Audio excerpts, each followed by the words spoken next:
Should be up. Morning. Okay, good morning, everyone. We're going to go ahead and get started. Thank you so much for your patience and welcome to this Proposition 47 Bidders Conference today at the BSCC. We're just going to take a quick second to just do a brief staff introductions, and then we'll go ahead and give you an overview of today's agenda and what we hope to accomplish. So my name is Ricardo Goodridge, field representative here at the BSCC, and go to my right. I'm Colleen Curtin, also field rep at the BSCC. Patricia Ferguson, I'm an analyst.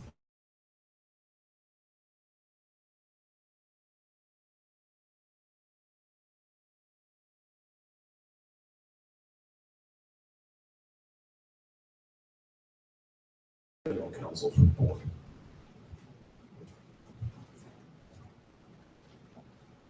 Okay, great, thank you. So today what we're going to do is to provide you just some brief background on the proposition and the BSCC's responsibilities. We'll try to provide a high-level overview of the RFP itself. For those of you that it may be useful, we have hard copies of the RFP in the back of the room, along with some recent FAQs. At the end of the day, we'll kind of direct you to our website. We're going to try to, on an ongoing basis, provide updates to our FAQs, but in the interim, you can at least see some of the FAQs that are there. So just by way of a few, just kind of minor technical updates. We will be live streaming today's meeting. So we'll start with staff kind of provide, like I said, an overview of the meeting. At some point, if you see a camera that's panning towards you, it's here up front. Please don't be alarmed. It's just an opportunity for those who are unable to be here to also participate in the process.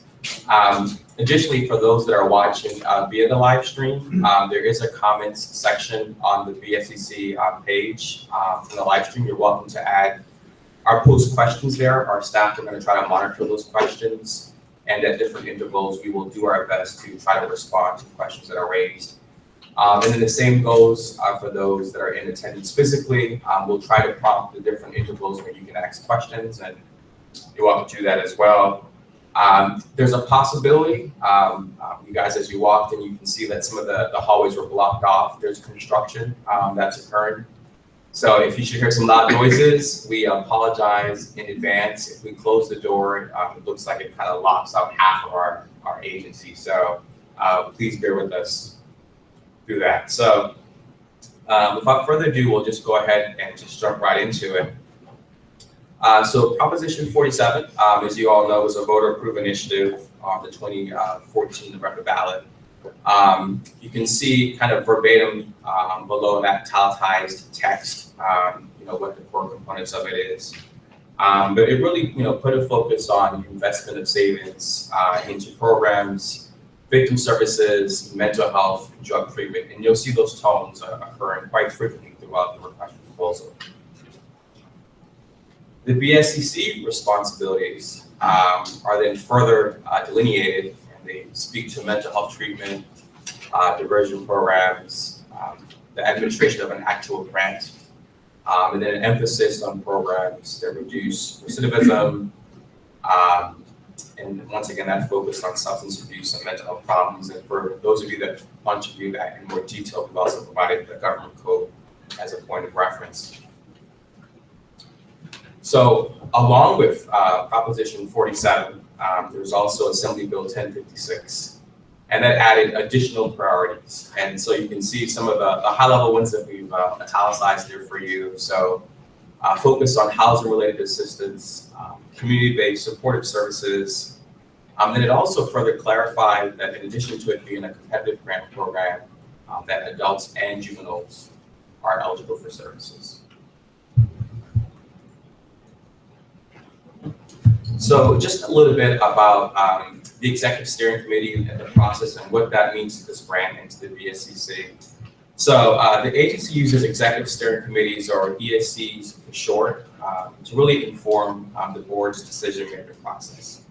ESCs are composed of subject matter experts that include a mix of public, private individuals. Typically what the agency does is there's information that's posted on our website. We provide an opportunity for the public to submit a notice that they're interested in participating in the process. Once that body is selected and then approved by the agency board, they convene to really do all the comprehensive steps that make up the RFP process. So that includes the development of the RFP, which you have before you with some assistance from the staff that you see up here. It includes the rating and reading of proposals, and they provided some formal training on what that process includes so that they aren't starting from scratch. And then ultimately, they also provide recommendations to the BSCC board on proposals that should be selected for funding based on the rating criteria and their scoring, which we will talk about later today. So as it pertains to the Prop 47 RFP, we just want to note that the work for this body began back in November 2015, and it's chaired by two BSCC board members. That would be Leticia Perez and Scott Budd. So the Prop 47 ESCs are comprised of 18 members, and you can see them up there. And just a note by way of conflict of interest and how that may pertain to you. Existing law prohibits any non-governmental party who participates on this ESC from receiving grant funds awarded under this RFP. So when you see that list up there, if you see a non-governmental entity, please make sure that you do your due diligence on your end, and they are not able to then receive grant funds via a subcontract or a similar type process. And then just to further kind of clarify, that distinction that we make, when proposals are received back to the agency, all of those raters that you see up there are further asked if they have any existing conflicts, be them real or perceived, and they are asked to recuse themselves from the reading and rating of those proposals. So we really do try to ensure a fair and transparent process. So up to this point, are there any questions about anything that's been raised? Okay, great. Seeing none at this point, and obviously we'll have another opportunity for that. I'm going to turn it over to my colleague, Colleen, and we're going to talk a little bit more now about the RFP and the rating process. So we've had two questions come in from our viewers. And one of the questions was, can we ask questions in the chat window versus having to send an email? And the answer is yes, you can post your questions in the chat window. Patty is recording all the questions, and we're going to be addressing them hopefully at the end. And the other question was, will this video be posted after the event? And the answer is yes, we will post this video on our website, and it will be available to you. So what I'm going to be doing is going through the RFP and some of the highlights of the RFP, and I'm going to focus on a lot of the questions that have already come in. So if everyone has your RFP out, please get it out now, and we'll be referencing it as we move along. First, most importantly, on page 1 of the RFP, I want to review the due date. Proposals are due to the board by 5 p.m. on February 21st, 2017. Postmarks will not be accepted, so your proposals have to physically be at the BSCC by 5 p.m. on that date, no exceptions. We require one hard copy, and that hard copy must have an original signature on it from the official who's authorized to sign. And that person is defined later in the RFP. We'll cover that. So one original copy with an original signature, and then one electronic copy, please email to us. So that's very important. Proposals that are not received by 5 p.m. on the due date will be disqualified. Page 2 covers a notice of intent to apply. We ask that interested applicants submit a notice of intent. It allows us to do some pre-planning around the scoring process. It gives us an idea of how many proposals we'll be receiving.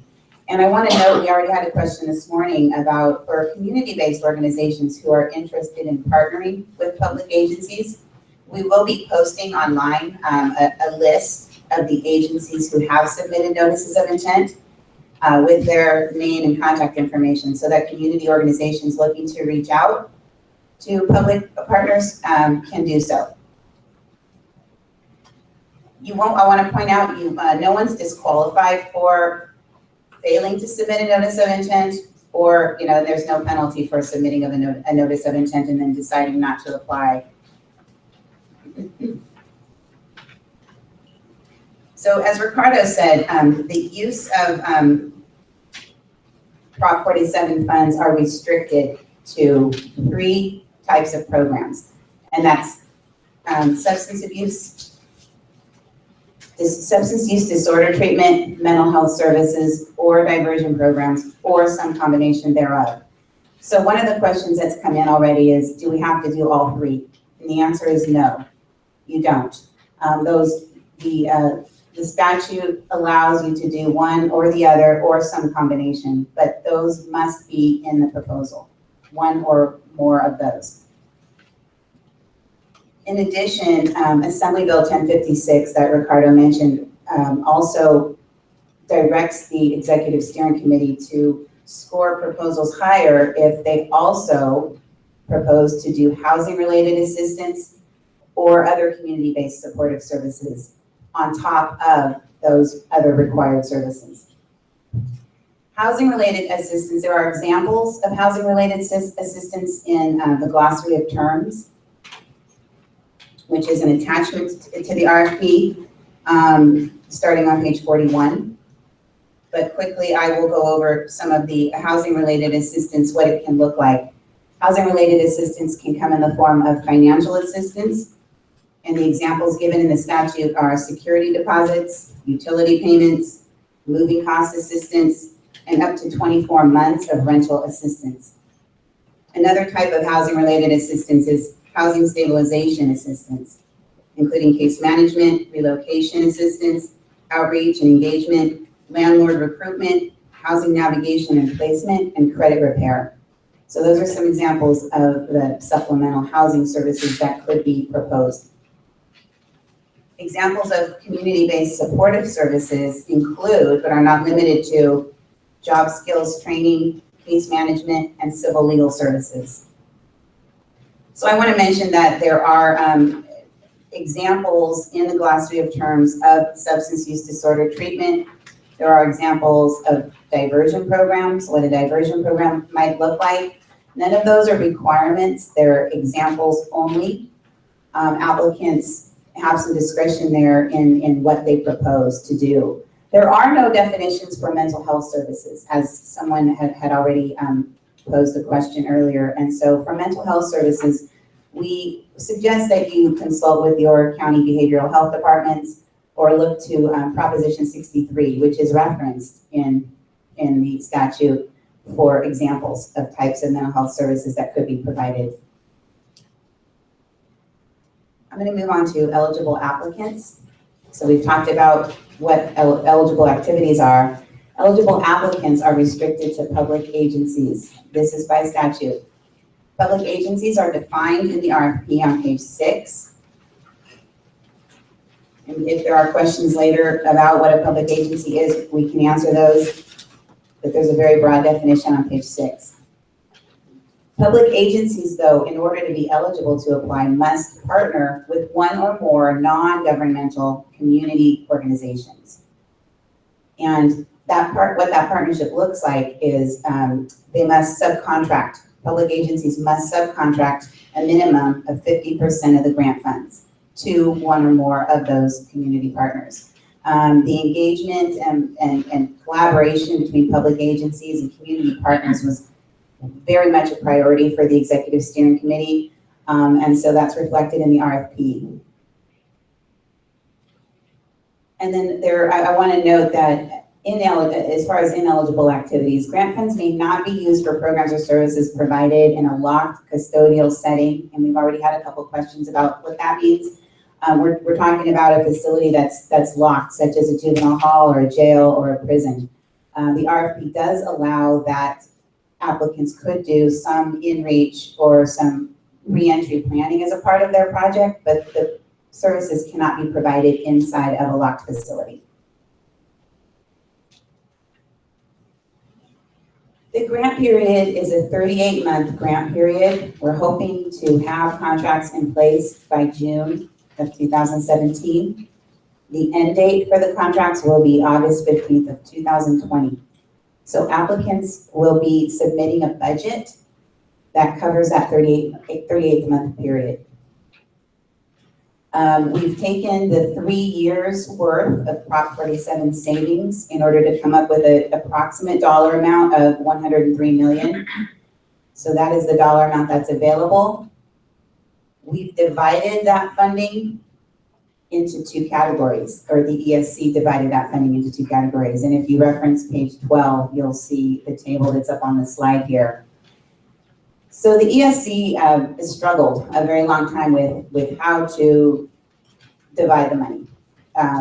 Small, medium, large, how we might divide it by geography. And what they ultimately came up with was these two categories, where a smaller scope project, in other words, a project needing up to $1 million, will compete in a category, will compete against each other in that same category.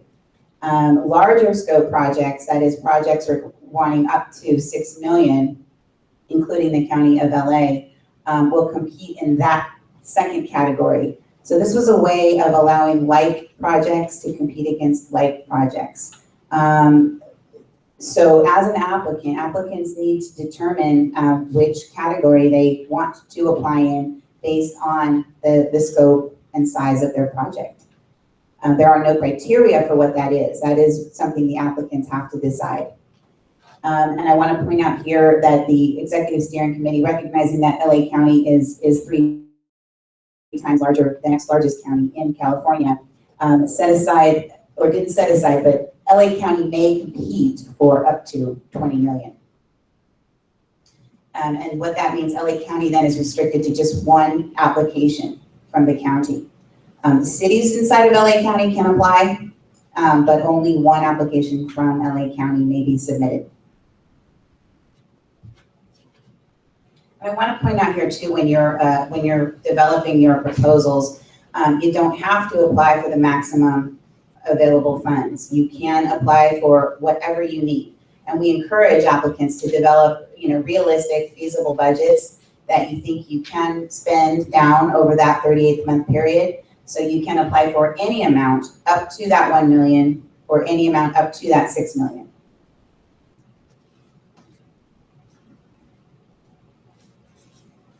Okay, I already mentioned the 50% pass-through, but I'm going to mention it again because it's very important. It's a requirement of the proposal.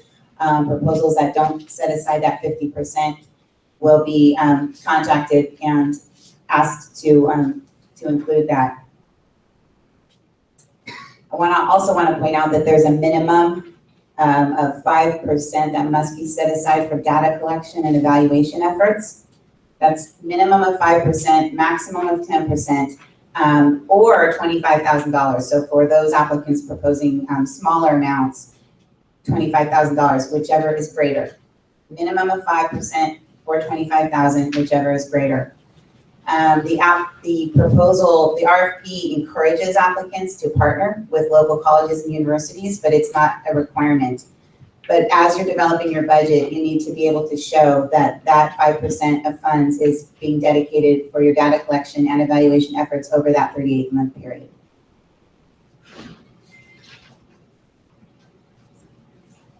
I'm going to move to are there any questions so far about anything that I've covered? Okay. I'm going to move to the rating process. We have provided time for a technical compliance review. And what that means is after the applications are submitted, BSCC staff will be reviewing them to make sure that technical compliance requirements are met. That is the page limits, the font size, the margins, the attachments, etc. We're going to be making sure that everything that is needed in a proposal is there. If there are deficiencies, we will be contacting you and allowing you time to correct those non-substantive deficiencies. You won't have time to rewrite your proposal, but we will allow time for you to correct those minor deficiencies. And that's really so that, you know, quality projects are not eliminated based on a technical deficiency. Disqualification, if everyone could turn to page 19. The disqualification criteria are listed here. So this is an important, important language for everyone to read. The original hard copy and an electronic version of the proposal must be received by 5 p.m. On February 21st. If they are not, that is grounds for disqualification. The lead agency applicant must be a public agency as defined in the RFP. The proposal must address one of those 3 required programs, either mental health services, substance use disorder treatment, or diversion. And services may not be provided in a custodial setting.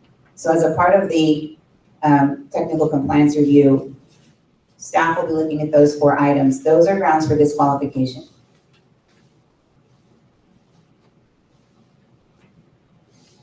Notification, we will notify, BSCC staff will notify you if there are deficiencies that need to be corrected, and we will also notify you if you're disqualified. Those are the only 2 reasons we will contact you. So if you don't hear from us, that's a good thing. That means your application is moving forward.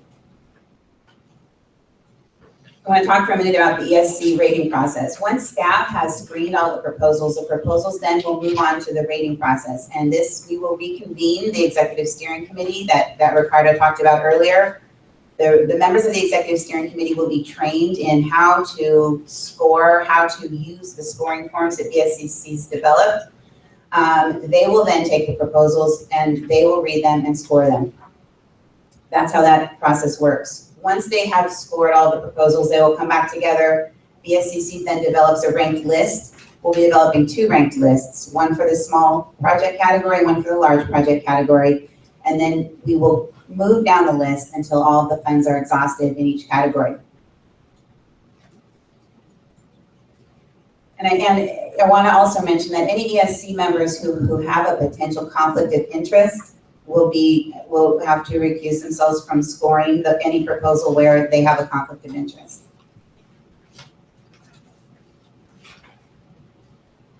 So I talked about the technical compliance review. Page 20, the scoring table or the rating factors are listed on page 20, and this is really important for everyone to take a look at. As you can see, there are 6 rating factors. These were developed by the executive steering committee. These are the factors that on which your proposals will be scored. And what's really important to look at is the percent of total value in that far right-hand column on the slide on the screen. That is the priority or the weight that was assigned to each of those factors by the executive steering committee. So as that will become important later as you're developing your proposal narrative and you're deciding how to allocate space among those 20 pages, it's really important to look at the percent value given to each of these sections by the ESC.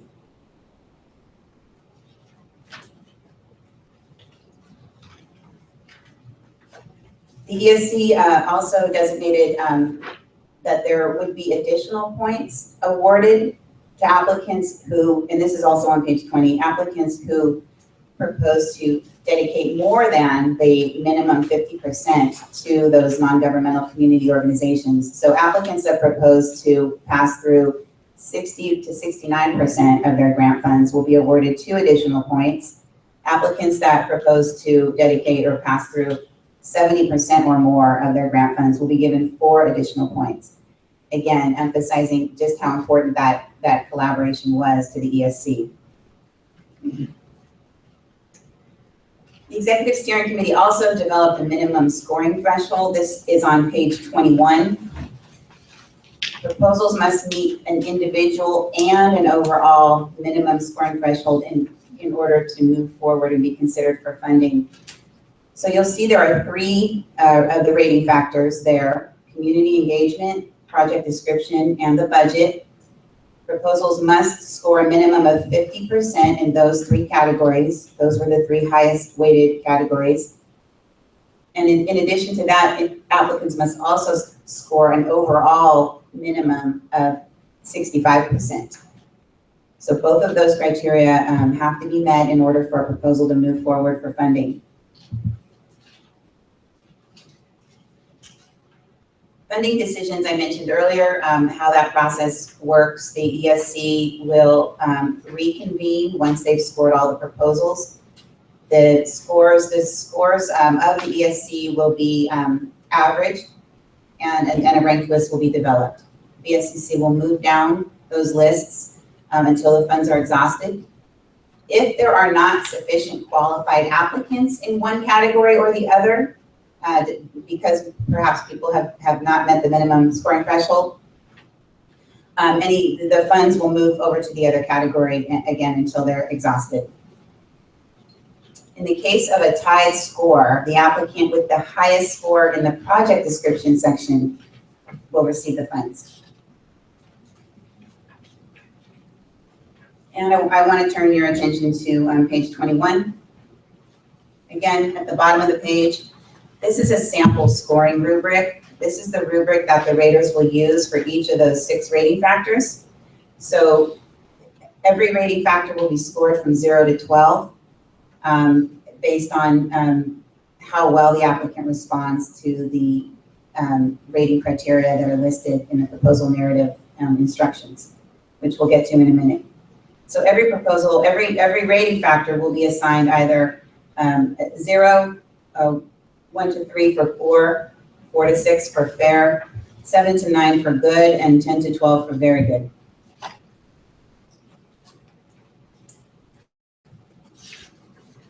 So the way the RFP is organized is the first section of the RFP contains all the background information that you might need as you're preparing your proposal. The second part of the RFP contains all of the attachments, and then the third part of the RFP contains the actual proposal instructions. So I want to take a minute to just review with you what's included in the attachments, which start on page 23.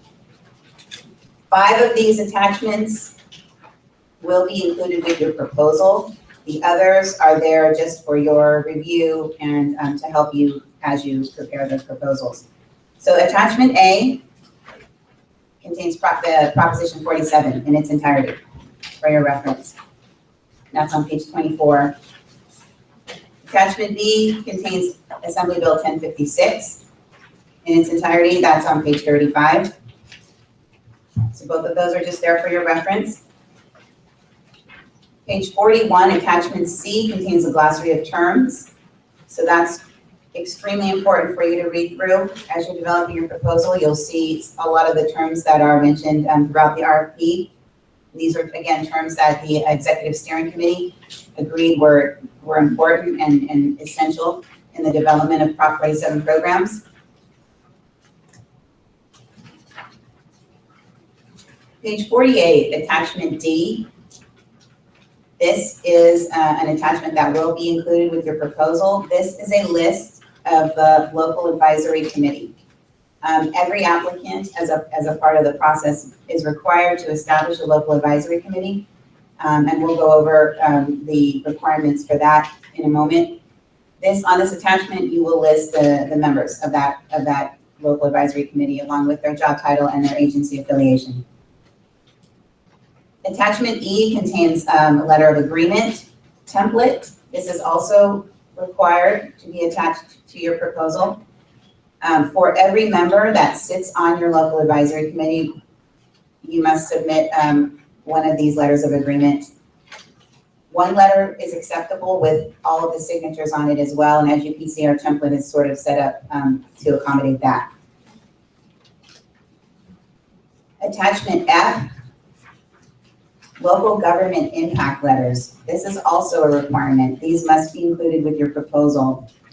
As a part of this process, it's important that local agencies reach out to other agencies in their jurisdiction to make sure that there won't be duplication of services, also to talk about potential impacts that any Prop 47 project might have on those other agencies. So to acknowledge any anticipated impacts, each agency is required to identify those other public agencies in your jurisdiction that could be reasonably impacted by your project and submit a letter of agreement signed by both the applicant and the other public agency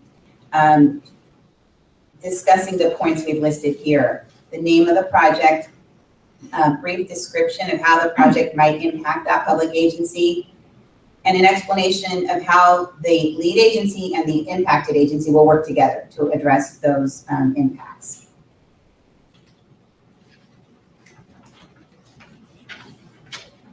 If you, as an applicant, have done an assessment and determined that there are no public agencies in your jurisdiction that will be impacted, please include a letter to that effect in the place where these letters would be.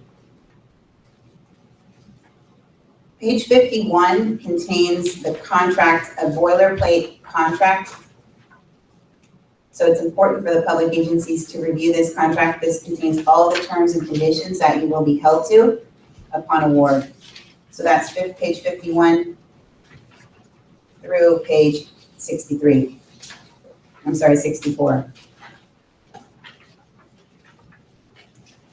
Attachment H contains a sample governing board resolution. Governing board resolutions are not due at the time of application, but must be submitted before a contract can be fully executed and you can be reimbursed for funds.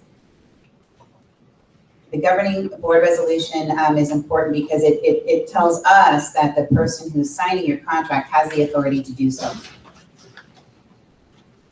Attachment I, page 66, this is another required attachment. This is a work plan.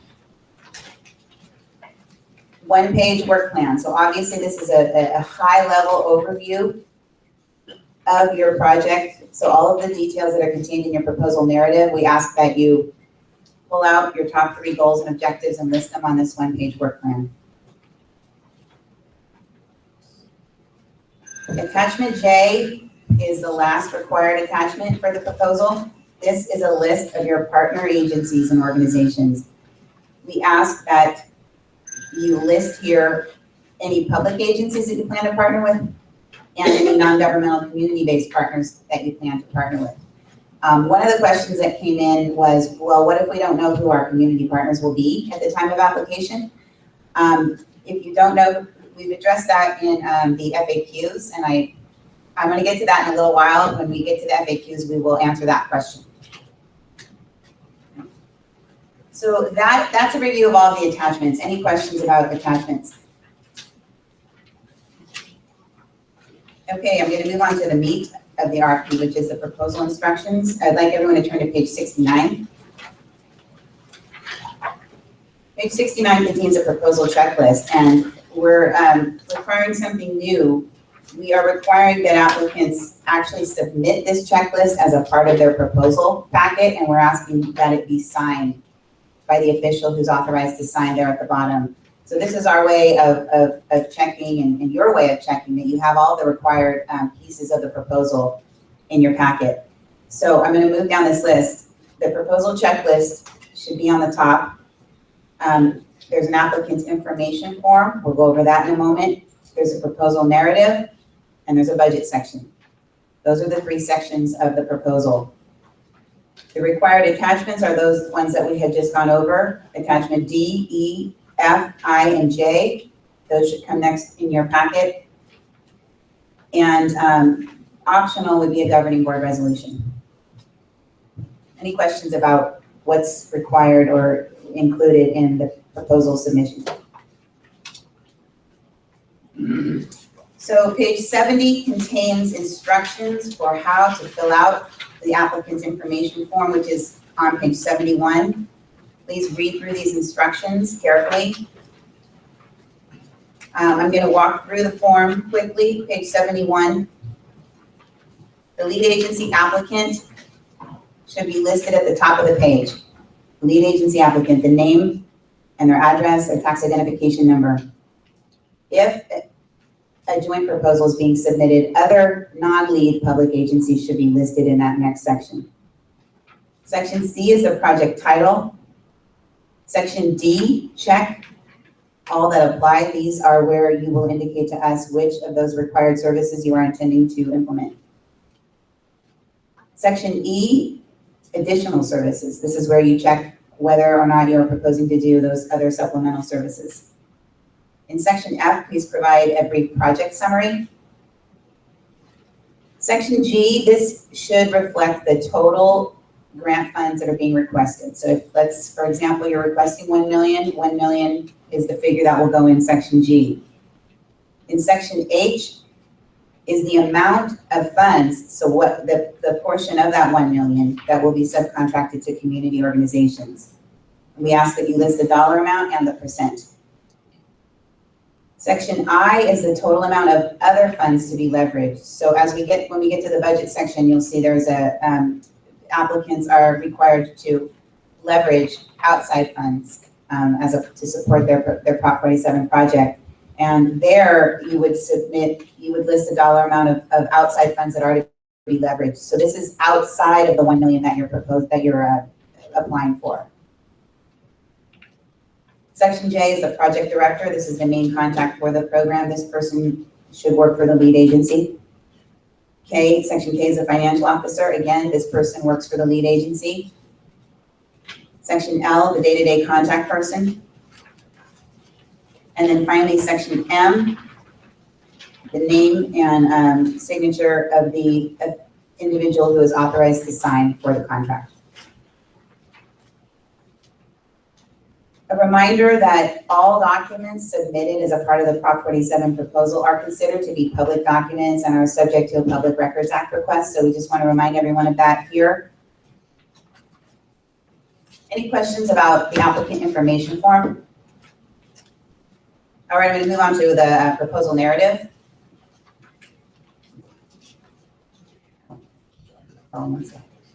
So the proposal narrative begins on page 73.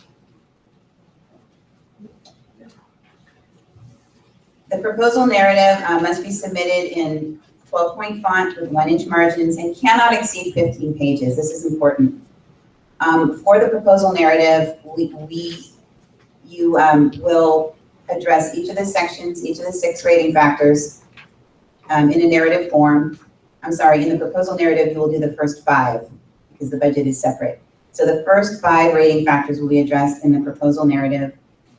You may include a 1-page bibliography in addition to those 15 pages, but you may not attach news articles, or any other types of attachments. Those will not be considered by the Executive Steering Committee. It's up to the applicant to determine how to use that total page limit in addressing those 5 rating factors. And I mentioned earlier, you may want to reference the scoring table with the rating factors and the percent value assigned to each rating factor as you're developing your narrative. So rating factor 1, and again, we ask that you address these in the narrative form. It's project need, it is worth 15% of your total score, and you will be addressing the following 5 bullets in narrative form. We have listed there some data sets that you may want to reference as you're developing your proposal. And those can be found on our website, and there's a link at the bottom of the page there. We've listed population, arrest, and jail data by state and by county. Make sure that any data you cite in your proposal is referenced on that 1-page bibliography. At the top of page 74, turning the page, these are the rating criteria for project needs. So these are the 4 criteria on which that section of your proposal will be rated. And you'll see that the proposal narrative instructions are organized in the same way. For each of the 5 rating factors, there are a bullet list of items that we ask you to address in narrative form, and then there are rating criteria in the table, and those are the criteria that the ESC will be scoring you on.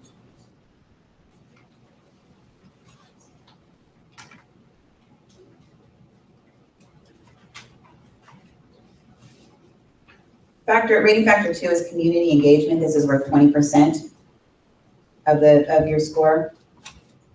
So you will complete, first of all, that local advisory committee membership roster. That's attachment D. And then address these other bulleted items here. I want to refer everyone, as you're developing your local steering committee, back to page,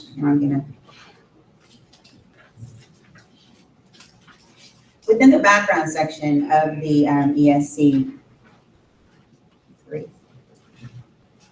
page 13. I want to cross-reference this section quickly. Page 13 in the background section of the RFP discusses the Proposition 47 Local Advisory Committee. Talks about the process that you should use, that you're encouraged to use as you develop that committee. Who should be on that committee? Examples of the different types of fields and types of representatives that should be on that committee. And so this is really helpful to reference as you're developing this section of your proposal narrative. Starting at the bottom of page 74, you'll find the rating criteria for which that section will be rated. Page 75, this is a long one. This is rating factor 3, project description. This is where you will describe your project. So here you will first obviously indicate whether you'll be doing the mental health, substance use disorder, diversion, or some combination. And walking through the bullets here, describe why the interventions were chosen, describe the impact of trauma on the target population, describe the service delivery approach, the process used to select service providers, the referral process, how the proposed project will influence or contribute to long-term change, what you will do to minimize the amount of startup time. And as a part of this section, this is where you will include those government impact letters. Page 76 contains the 10 rating criteria on which that section will be scored.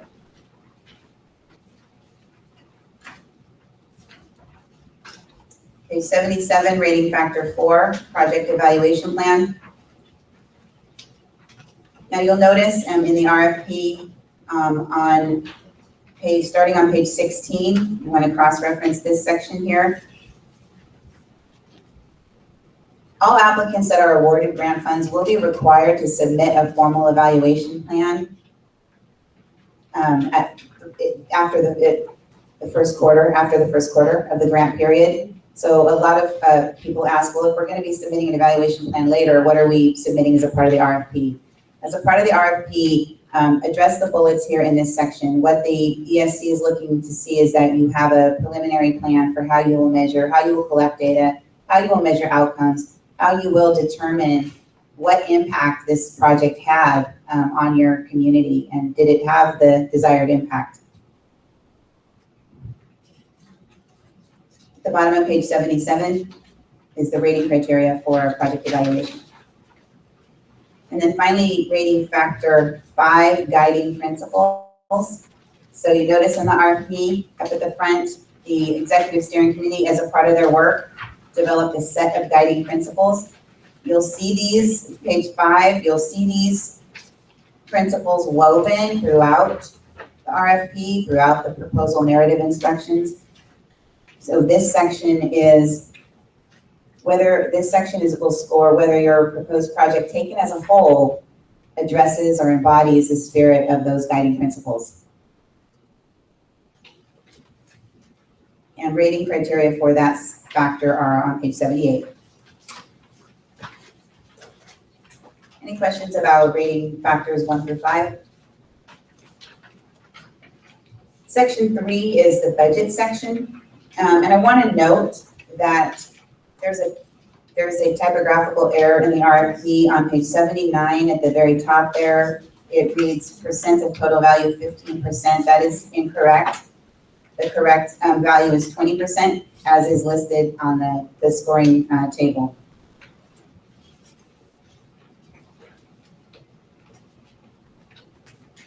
So the budget section contains 2 parts. You'll be submitting a budget table, and you'll be submitting a budget narrative. Both of these will be scored as a whole according to the criteria listed there at the top of page 79. At the bottom of page 79 is instructions for completing the budget table, and on page 80 we have the budget table. We have a blank budget table, and then we have a sample budget table. You'll be cutting and pasting this budget table into a document that you'll submit as part of your proposal. Note that this table is not formatted in Excel, so please check your math very carefully as you prepare this table. These are the 8 budget line items that we ask you to use. We recognize these may be different from budget line items that your agencies use, but these are the ones used by BSCC, so it's really important that you use this table. Line 1 will contain salaries and benefits. These are the salaries and benefits of the lead agency only. Line 2 is services and supplies. You can think of services and supplies as operating expenses. So postage and mailing and phones and maintenance services, etc. Line 3 is professional services for public agency subcontracts. Any public agencies that you're partnering with should be listed here. Any professional consultants that you're partnering with should be listed here. This line is not counted toward your 50% pass-through. I want to point that out. This is public agencies and professional contractors only. Line 4 is your community-based organization subcontracts. This is where we will look to determine whether you've met that 50% pass-through and whether you qualify for additional points. Your community-based non-governmental subcontracts should be listed here or included here. 5 is indirect costs. Indirect costs are administrative overhead, cannot exceed 10% of the grant funds that you're requesting. Number 6 is data collection and evaluation. So that's where we're going to look to see that you've met that 5% minimum requirement. I want to point out that you may be using a professional contractor. You may be using a public university to do your data collection and evaluation.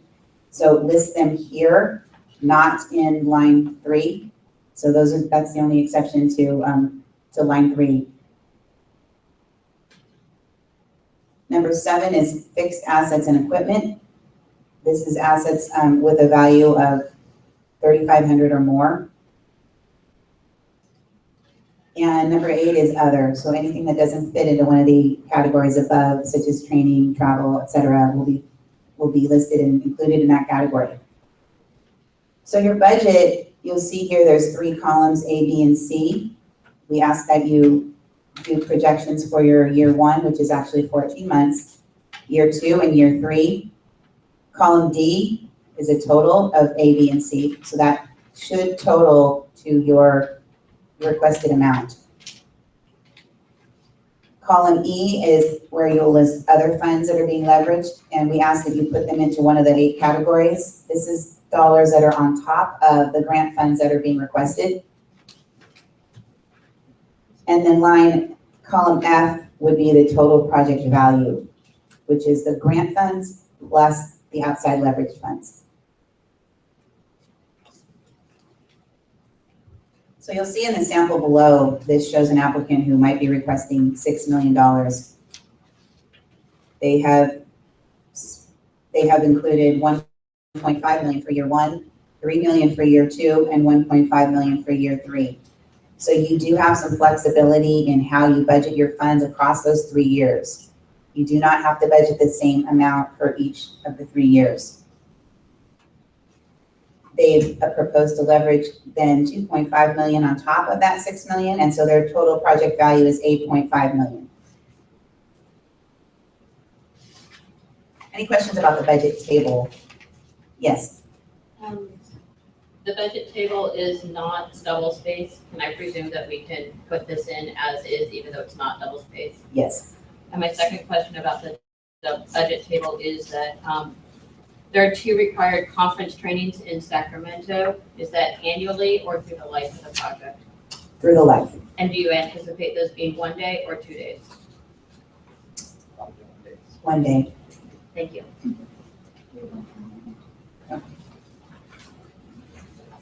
So the question is, can we copy and paste the budget table into Excel instead of Word? And the answer is yes.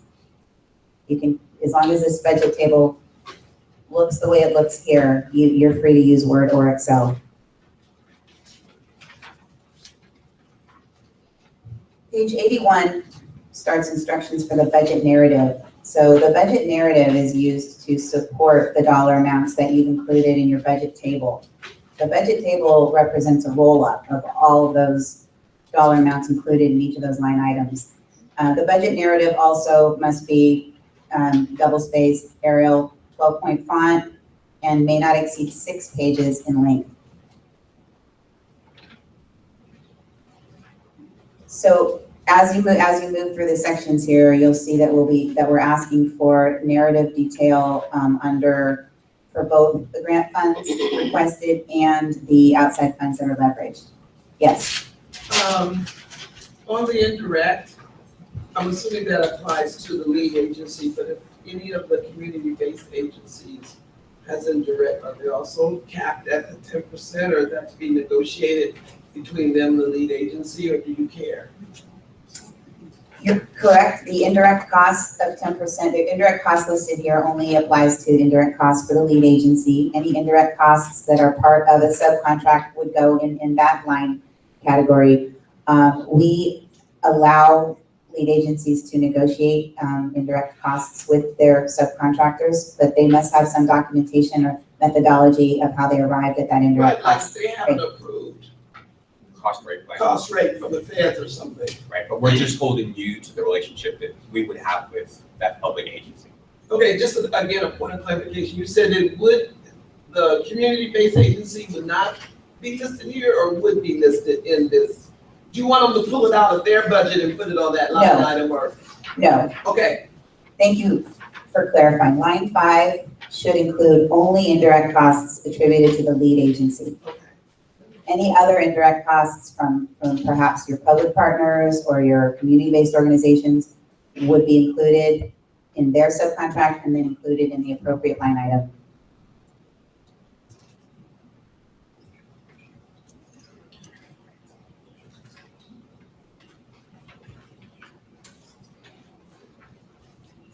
So moving through, any questions about any of the narrative instructions here?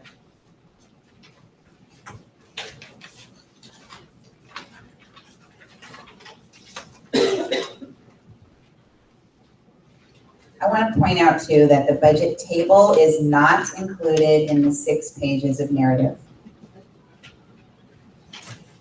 6 or 15.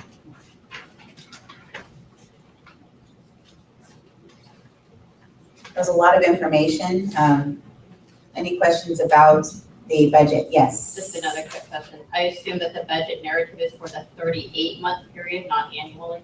Correct. The question was, is the budget narrative for the 38-month period? And the answer is yes. I'm repeating the questions for the people listening. Any other? Yes. This isn't about the budget narrative. I think we're going to open up to general questions in just a moment. That's not. If I could have you hold.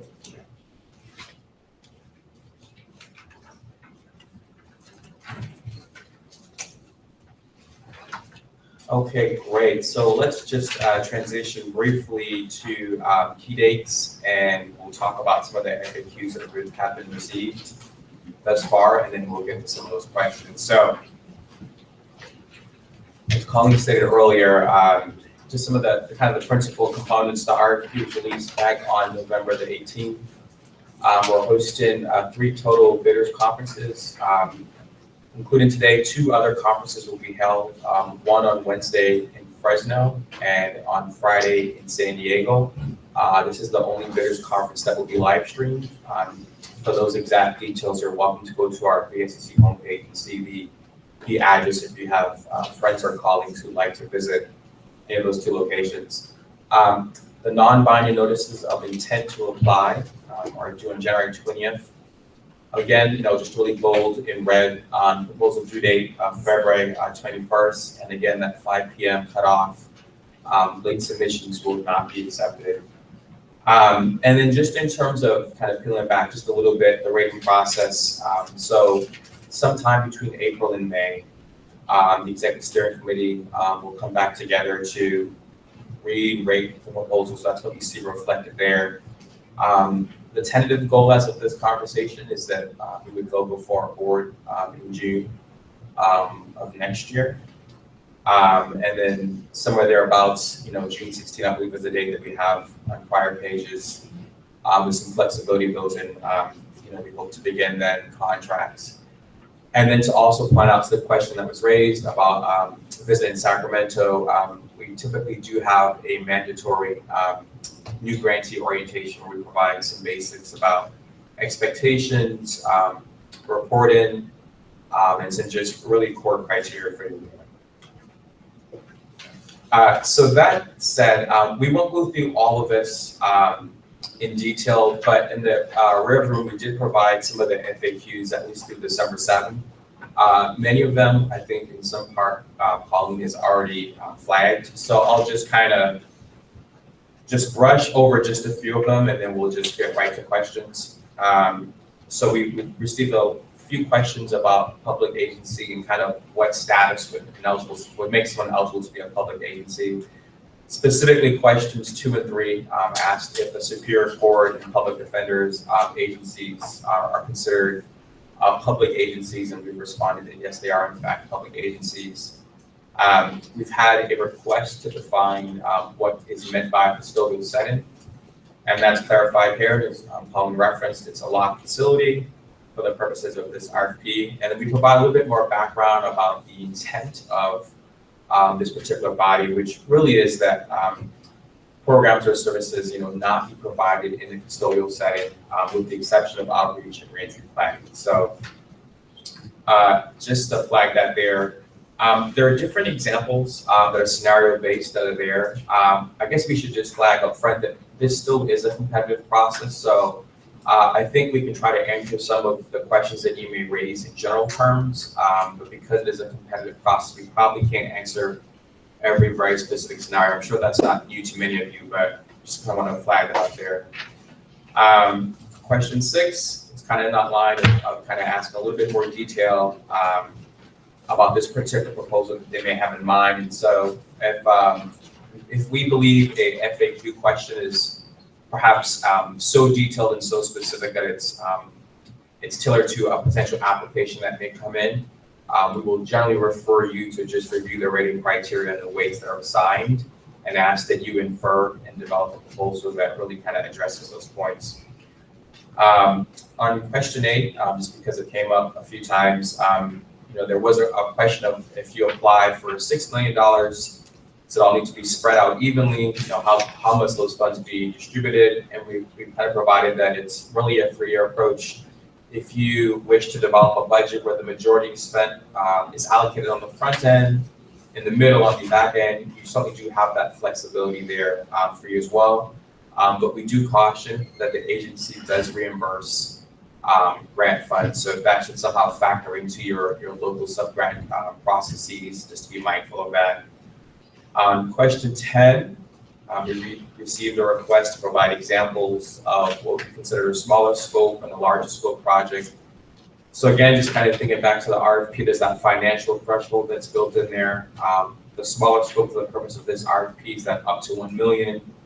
And so there the examples reflect that. And again, just to really highlight what was said earlier, certainly only request the amount of funding that is needed. I think it will really allow us to provide maximum flexibility for different types of projects. And then the same goes for the larger scope example that you see below it. Question 11, there was a request for clarity on what would happen if funds weren't available for just a myriad of reasons. And while we hope that's certainly unlikely, we will certainly provide notice once our agency becomes aware and provides them to you in writing and proceed accordingly. Colleen's already answered 12 in terms of the selection of service providers. I'll jump down to 14. Lead agencies may not submit more than one proposal. I think we do have verbiage in the RFP that does say, however, that community partners may be listed on different agencies' proposals, but we do restrict the number of submissions from lead entity. Colleen already addressed the mental health component. And then I think a few of these on the top of page 4 actually have been addressed.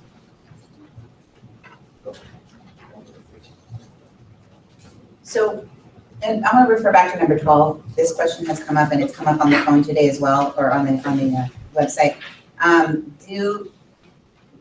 Is it reasonable to assume that, so do service providers have to be selected at the time of grant award, in short? And, or I'm sorry, can service providers be selected at the time of grant award instead of at the time of application? And the answer is yes. The RFP contemplates, and I'm going to read this answer because it's important. The RFP contemplates that lead agencies may not be able to enter into contracts with service providers prior to the deadline to submit applications. However, the service delivery approach for each service and/or program component must be clearly described, and the roles and responsibilities for proposed service providers must be clearly identified. In addition, the applicant must describe the process that it will use to select service providers and describe how it will include providers that best represent the needs and interests of the target population. Service providers should be identified if known on attachment J. And I want to also point to page 82 of the RFP, which is the back to the budget narrative instructions. At the top of page 82, this third paragraph down, if a community partner has not been selected as of the date of the submission of the application, clearly identify the amount of grant funds that will be allocated as a placeholder.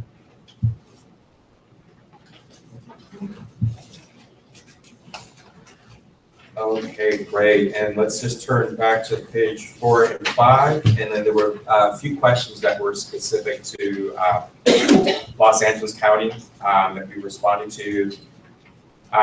Specifically, can a Los Angeles City Department list a LA County Department as a partner in its proposal? We responded, yes, they can. May a city department pass through grant funds to an LA City Department? And then if they do, can they still apply separately? And once again, the answer is yes. And can more than one Los Angeles City Department submit separate applications? Again, yes, the restriction only does apply to LA County departments where they have to submit one sort of comprehensive proposal. And then just to the last question there on page 5, number 22, can different departments from a county organization apply separately? And again, the answer is yes. Different county departments may in fact apply. So, with the exception of Los Angeles County. So, that said, as Colleen said, we know that's a lot of information, and we know that we have folks who are also participating in the live stream. I think now we can open up for any kind of formal questions. Instead of raising your hands up, if you can just actually kind of just approach the podium. That way, for the folks who are on the live stream, we can kind of capture you, and we'll try our best to answer as many as we can. Thank you.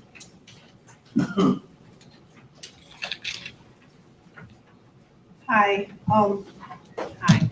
Can you please state, and when you speak, can you also just state your name for us too? Be very helpful. Thank you. Hi, Karen Shane, San Francisco County. I have a question on the community-based organizations and the relationship to the advisory committee. Can you have a member of the advisory committee who will then be submitting an RFP for the, if the grants are funded? In other words, do you understand the question? Yes. It's a conflict of interest question, really. And Aaron, I would say that the answer would be no, but I'm going to look to Aaron in a minute. But if an individual is part of developing your proposal, and if you're going, especially if you're going to go out to bid competitively, it would be a conflict of interest for them to then receive funds from that process. Is that correct? Yeah, I kind of want to make sure I understand the context of the question, which is the member of our ESC would be a subcontractor? No, they're. So your own local. Our local advisory committee. They have a similar thing to the ESC here. That really is a question I can't answer that's going to be a local process question, probably a county council question. And it sort of just depends on how that local advisory committee sort of functions. It's a sort of complicated legal analysis. It sort of depends on how much decision-making authority that local advisory committee might have, if they actually are able to steer those grant funds specifically in a particular direction. There could be a conflict of interest, but that's something that's an analysis that we can't really do from the board situation. Okay, so then again, so you would, depending on what our individual county council determined would be the defining factor, you wouldn't then second guess it further down the road? It's, I'd say, maybe not. I think that our conflict of interest really just does speak to the body that helped develop the RFP. And so, you know, their restriction is, we sort of covered, is really more so, you know, they could not be a part of that process if they intend to receive grant funds. If your own local process is different, I think as Aaron said, if your local council comes to that decision that there is not a conflict of interest as they're developing your local approach, so to speak, I think for our sake, as long as it was documented somewhere, that if we came up for a site visit, if the question was called to us, if we could point to something, that would make life a little bit easier for us. Thank you.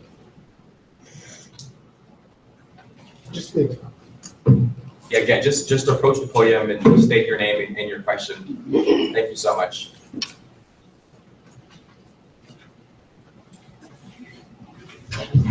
My name is Terry McClanahan. I have a question about the local advisory council. Is there an expectation that would be a separate one for each RFP, or could a county come together, create one advisory council and have representatives from various lead agencies that decide that they're going to submit? I mean, I'm kind of confused as to how many local advisory councils do you have to have? Technically, you could have more than one lead agency out of a county region submit an application. Why? Do you understand where I'm going with this? Absolutely. I'll start with chime in. So I think the intent, certainly from our office, is that this is a collaborative process. Right. But I think from our end, I think it's kind of a tricky spot. So we certainly can't tell locals only this one agency may apply, right? And so if you have a situation where you have 6 or 7 different agencies in your city, county, region that want to apply, and they all want to meet the requirements of the RFP and have this local advisory board in a siloed approach, they may in fact do that, and that's certainly permissible. If you are in a city or a county where your folks are willing to collaborate and to use the same individuals, I think that's a bonus, but I don't know that that's the situation that will be found throughout. Well, I'm sure that in the larger metropolitan areas like LA, that might be a little cumbersome. But in some of the smaller counties, especially in Northern California, it just doesn't make sense for each.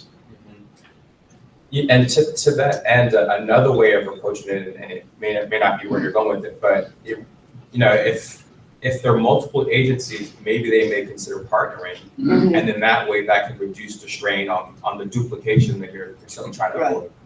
And I would add, there's nothing in the RFP that prohibits a jurisdiction from using the same advisory committee for multiple proposals. I would just refer you back to the proposal, rating factors and rating criteria, and as long as those are addressed, you should be okay. Thank you.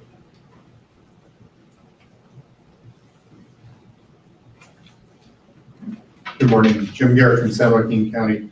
I think earlier you may have stated that you weren't addressing what mental health treatment would involve. In just looking at what's called the history of mental health issues and substance abuse disorders and mental health issues and substance disorders, we in community mental health and county mental health are often looking at what we consider serious and persistent or severe mental disorders. And I'm wondering if this precludes our working with people who do not reach that criteria. There are people who have a lower level of mental health history or issues who might be treated under this grant. Thank you. And, we didn't really cover the eligible target population in our presentation, so I wanted to point to page 10. So that this is important. The target population for the services provided by your Prop 47 projects must be designed to serve people who have been arrested or charged or convicted, not all three. So arrested, charged, or convicted of a crime, and, so this is important, and have a history of mental health issues or substance use disorders. So it's loosely defined. There is no requirement that they have a serious or chronic mental health issue. For purposes of this RFP, though, we would consider a person to have a history of mental health or substance use disorders if the person meets one of those 4 bullets there. And you'll see they're fairly broad and fairly general. Has a mental health issue or substance use disorder that limits one or more of their life activities, has received services in the past for a mental health issue or substance use disorder, has self-reported to a provider, or has been regarded as having a mental health issue or substance use disorder. That could be by a family member or other treatment provider. Does that answer your question? It gives me more to think about, yes. Okay. And just to echo Colleen's point, the ESC really did want to allow just a really wide breadth and to not artificially kind of impose. So the better that you feel like you can fit what you're conceptually thinking of in the target population and still address the rating criteria, I think that's very much in line with what the ESC mentioned. Great, thank you.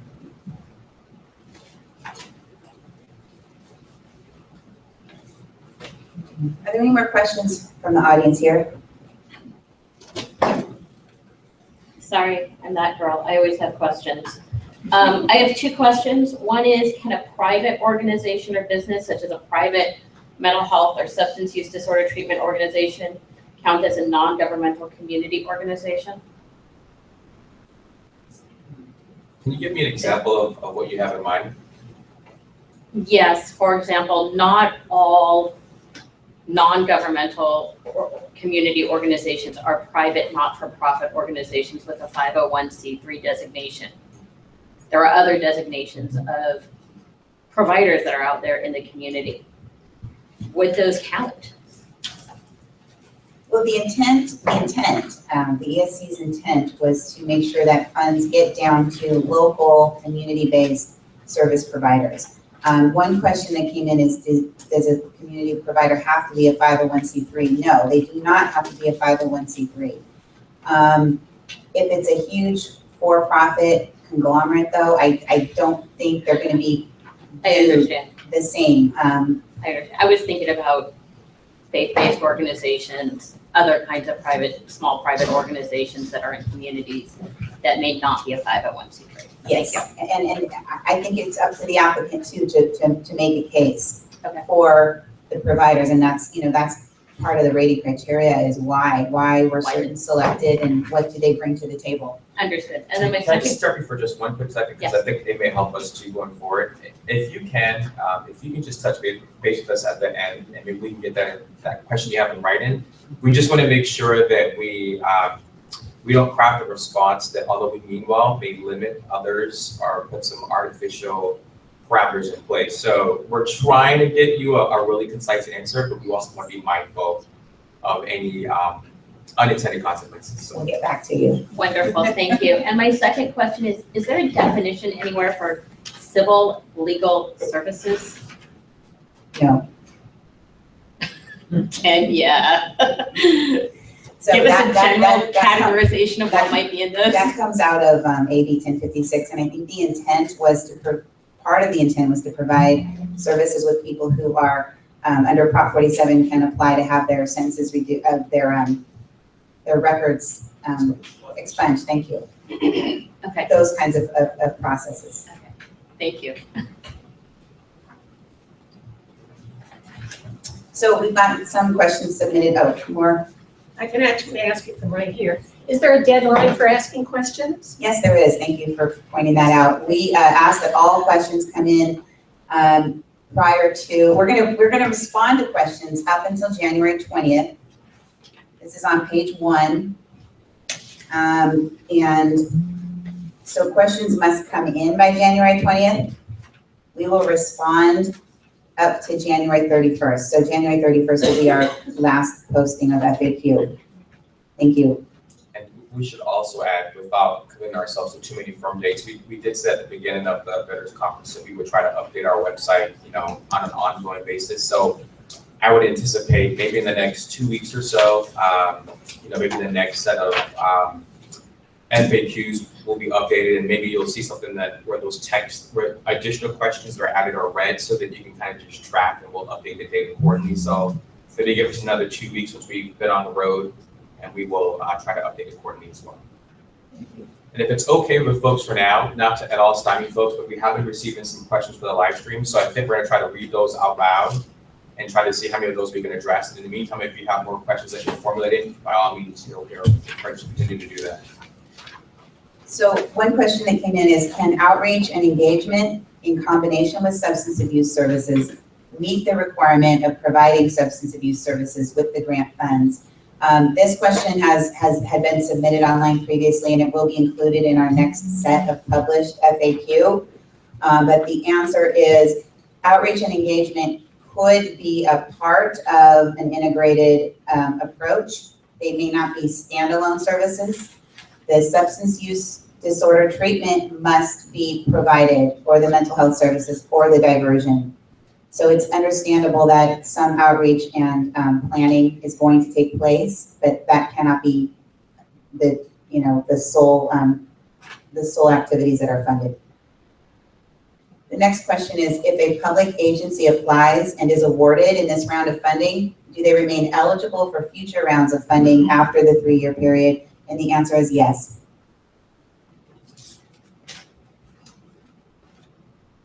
The next question, has the BSCC issued any additional guidance around how the housing assistance should be provided?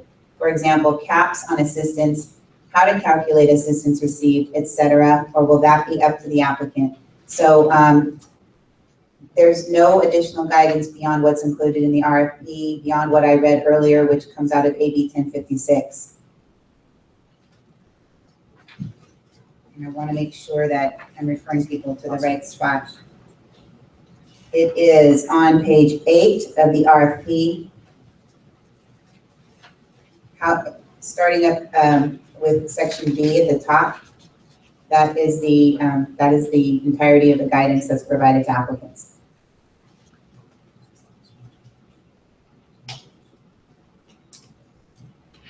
And Ricardo's pointing out that we have provided examples of housing models in the glossary of terms, starting on page 43.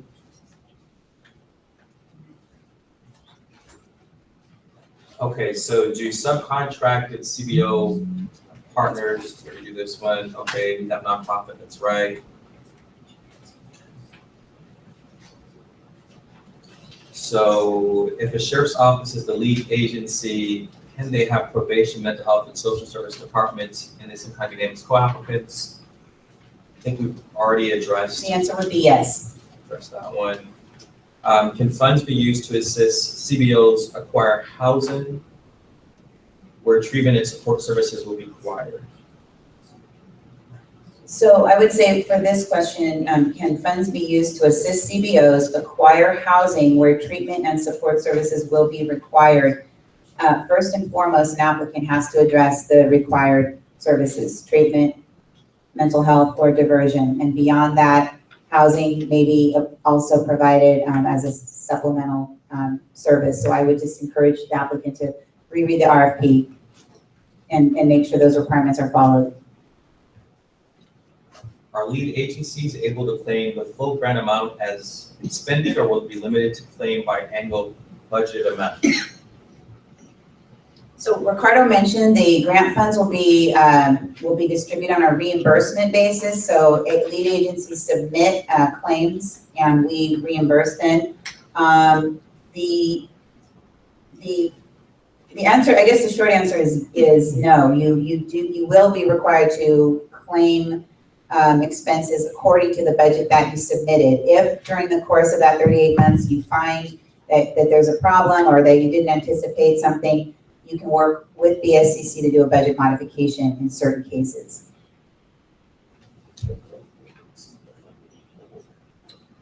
yes, you would not be able to exceed the funding awarded for the 38-month grant period.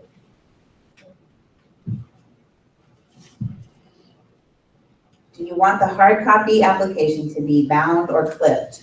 We did not put any requirements in the RFP. I would just ask that anything but a 3-ring binder is acceptable. We don't want to get a bunch of binders, but no proposal will be turned away because of the way it's bound. The RFP says an applicant may implement either new services or expand existing services. May we implement both new and expanded? And the answer is yes. Can you provide any guidance on how to calculate the value of leveraged funds? This is really left up to the applicant. So if you read AB 1056, it talks about the importance of leveraging outside funds. My only guidance would be to look at the leveraged funds in terms of those budget categories that we went through earlier, so salaries, contracts, and we put them into one of those categories, and it really should be time and services that are dedicated to the Prop 47 project, to the target population that you will be providing services to. And just a reminder that we did include a sample budget on the bottom of page 80 that does include a line item where funds are leveraged. So just if that helps at all for the person that's asking the question, that's a visual prompt. Can you provide examples of leveraged funds, and to what extent leveraged funds need to be committed at the time of application? So leveraged funds do need to be committed at the time of application. Examples are included on page 7 under eligible activities. These come out of Assembly Bill 1056. So examples, it could be federal, state, local, or other special investments. And these are examples only.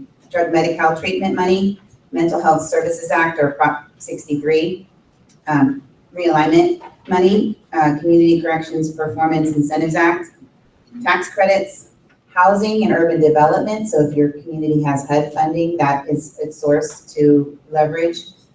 Veterans Affairs, social innovation funds, Edward Burr Memorial Justice Assistance Grant. So it's allowable to leverage other grant funds, any other source of funding outside of Prop 47. Yes. If the other funds belong to your partner, do you want it broken out and listed there as well? Is this just for the lead agency, or if the partner or community-based organization also has leverage funds that they're bringing to the table?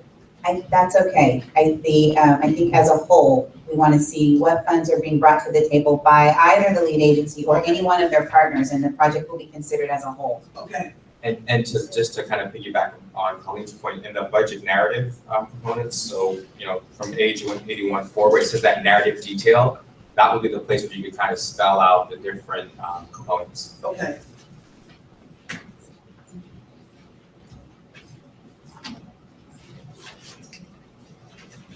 We're still receiving questions. You advise that supplemental materials are not required and will not be reviewed. Do you want us to include a cover or a transmittal letter? A transmittal letter or a cover may be included, but they will not be forwarded to the Executive Steering Committee. They will not be a part of the materials that are reviewed for scoring purposes. So it's up to you. I would go a step further. Really, please just do what's identified. I think we anticipate we may receive a lot of proposals, and we really want to just be mindful of your time, and then later on down the line for us, any copies that we have to make. So just make sure that you really just hit the things that are required, and that I think would be most beneficial. So I believe I heard you say that jail in-reach services would be an eligible expense. Is that correct? Is this an exception to the no services in custody setting rule? The answer is yes, but so that's addressed on page 8 at the very bottom, ineligible grant expenditures. Proposition 47 grant funds may not be used for the acquisition of real property or programs or services provided in a custodial setting, with the exception of outreach and reentry planning. So this RFP allows that some outreach and reentry planning could be a part of your overall project, your overall approach, but it cannot be the majority of your approach or your project. Want to add anything? Well, I'll just sidebar it. Is there a difference between outreach and reach? I don't think there is. No, for the intent of this RFP, there is no difference. The I think intent was to allow. reaching in and doing some pre-planning with people who may be in a custodial setting.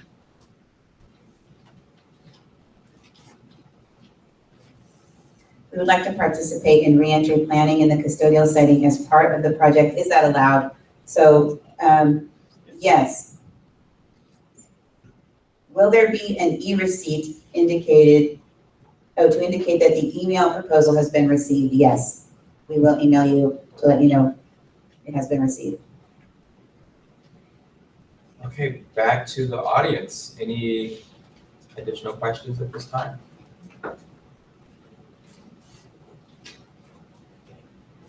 I just want to confirm that the bibliography does not count in the 15 pages and that the budget table does not count in the 6 pages of the budget narrative. That's correct, and we'll publish that in our FAQ to make that clear. None of the required attachments count toward the 15 page limit on the proposal narrative.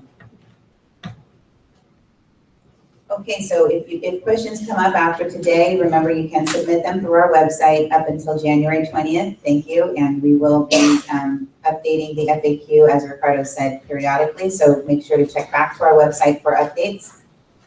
And this concludes our bidders conference. Thank you.